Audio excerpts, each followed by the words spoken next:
I think it's a little bit greener than obviously you would expect, just because the amount of weather we've had. Usually when you turn up here and you see that sort of white sort of effect where you think, oh, it looks a beautiful wicket. Here, obviously, it's a bit greener than normal, but I would assume that in the next couple of days that'll change again. Obviously, come from England, we're used to pretty green wickets, so we know that within a couple of days' time the wicket could completely change colour, could look completely different. So we'll just wait until the game and see what's like then. You guys have come over here, and Australia seems to be lurked in all these headlines and stuff. Do you think that being away from that era, being in hotel quarantine with some of the guys, will help you while Australia's had to deal with all these negative headlines? I mean, there's obviously been a fair bit in the English press as well. We've had a run, haven't we? So, but I think what we just try and focus on our cricket. There's obviously a lot of headlines, and I think a lot of the boys are sort of getting used to just putting the phones down and almost completely ignoring it. And we've made a real effort just to, while we're at our training, while we're at the ground, we're not going to talk about these subjects at the time, so it doesn't affect any of our training. So it shouldn't really affect us too much at all. GABBA's always been a fortress for Australian cricket, but less than 12 months ago they lost here. Do you get confidence out of that? Definitely. I think, if India, when they won here, it's a boost for us knowing that you can win here. Obviously, we felt the same about Edgbaston at home, and Australia put in a great performance there. Can we then replicate what India did? Look at what they did well, look at what Australia do well here, because they notoriously are very strong. So we've looked in depth of how we can produce our best game against them here, where it is a fortress, but it's exciting. It has been proved that Australia can lose here. So can we back that up this week? When you're coming off a series where Australia comes out to you guys and obviously maintains a shield and produce a pretty good away performance, does it create that extra burning desire to kind of come back here and do it to them in a sense? Yeah, absolutely. I think they obviously played well in that last series, but for a lot of us guys, it's actually our first away trip, Ashes series. So I think we've sort of had. I know we haven't got the game time over the last sort of couple of weeks because of the weather, but we've mentally prepared very well, and we've sort of built up for this series for a couple of years now. So we've been together as a group for a long time, and yeah, they put in that good performance. So I think that'll inspire us even more and more to come out here and hopefully bring it home.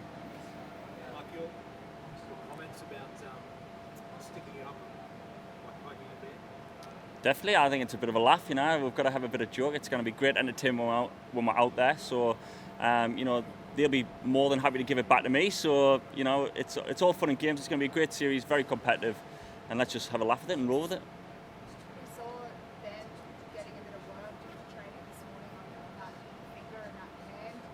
Is that something he's going to have to put up with kind of through this entire series? Is he good to go, like as far as you're aware? Yeah, I don't think he shies away from very much, Stokesy, so I'm sure he'll be sweet to go. I think, he manages it with the physios, but he's trained 100% and he's playing some good cricket. We've seen what he can do. Like he can turn what looked like a losing test match into a winning test match. Australian fans are going to be disappointed. Is he going to do the same thing and win a couple of tests on his own in this series?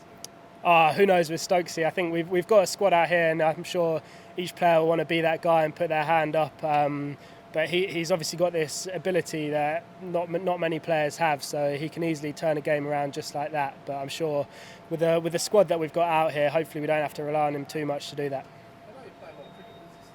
Is this the top shelf? Is this the ultimate for you guys? The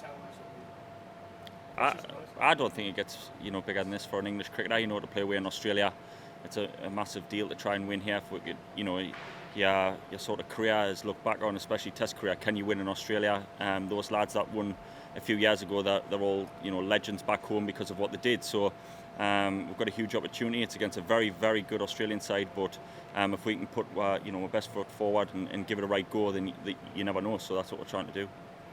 Yeah, absolutely the same. I'm obviously still one of the younger guys in the team, but my memories of watching Test cricket are all the Ashes growing up. I think sort of probably made me fall in love with the game, that sort of 05 series. So to be able to be a part of an Ashes series now, yeah, it's very exciting. Are you expecting some cheap music into Northeast? You guys look forward to that? Yeah, absolutely. We prepared for it. I think obviously if the wicket stays as it is, it's obviously a bit greener. We'll obviously vary how we bowl, and they'll do the same. But we've practiced hard. We've done a lot of quick stuff, a lot of short balls as well as that. So now we've tried to cover all bases. Yeah, good. Obviously, I had a bit of a niggle in the World Cup with England, but in the 2020 World Cup with England, but all good here. So practice well in the practice match. Another hopefully good day tomorrow, and then into the game. So feeling ready. Who are you planning for to be at that 5 spot for Australia? Do you think you'll be ahead or larger? I'm not entirely sure, to be honest. I think both left-handers, so we are expecting 4 in the top 7. So that's what we've been preparing for in the nets. It doesn't matter which one it is; they'll both be left-handed. Obviously, both have different strengths, but we've analysed our game plans. I think a lot of it is trying to get the balance right between your own game plan and what is a opposition's weakness. So remember our strengths, but what are their weakness. So it's a bit of a Mario. Can you get the balance right? And usually the side that starts well and has the plans in place will come out on top. Gill's made a good point. I mean, touring sides in the past have sort of arrived late. The GABBA tests haven't had much time to prepare, but you guys have been here for a while. You used to the conditions yet? I wouldn't say we've been here a while. We haven't done very much. That's the problem. We've been in quarantine and other bits and pieces. I think it's you can put everything in place thinking that it's going to go the right way, but unfortunately the weather has beaten us a little bit in certain aspects. But we've done as much as we can. I think we can take heart from we've been in the indoor centre. Whenever we've had a chance to train, we've done our physical work. So as much as we could do, we've tried to get that done. And it's the same for Australia as well, though. They haven't been able to get out either. So we're both in the same boat. And like I say, it's who starts the game the quickest will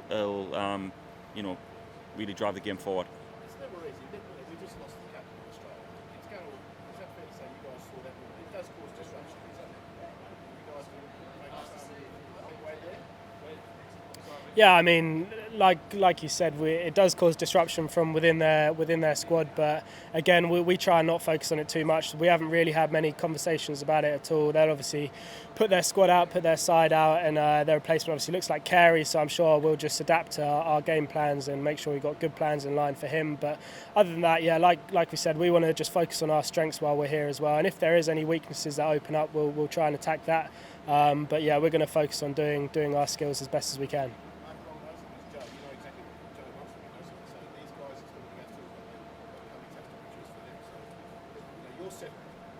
Yeah, but Australia, they're a top side. It's no good just saying that they'll have this and that. That they'll be ready. Believe you me, they're a top team with good players. They all know each other well. They've been together a long time. They've had lads in the World Cup who have been together off a high of a massive win there. So sharing a plane was good fun, especially when they had their medals on. So hopefully we're the ones with the medals at the end. One more, please. Been saying that test match hard. The English side is last 18 months, not so much Australia. They've hardly played against Australia as a team. Do you feel like it's a little bit of an edge? Personally, I don't think that. No, I think they'll be desperate to win. I don't think you can look too much into that. Personally, I don't know what Ollie thinks, but for me, I'm coming here thinking that it's going to be the best Australian side. They'll be well prepared. They'll be right up for it. It's going to be a great game here at the GABBA, and one that we'll have to try and match. Cheers, guys. Thank you very much. Cheers.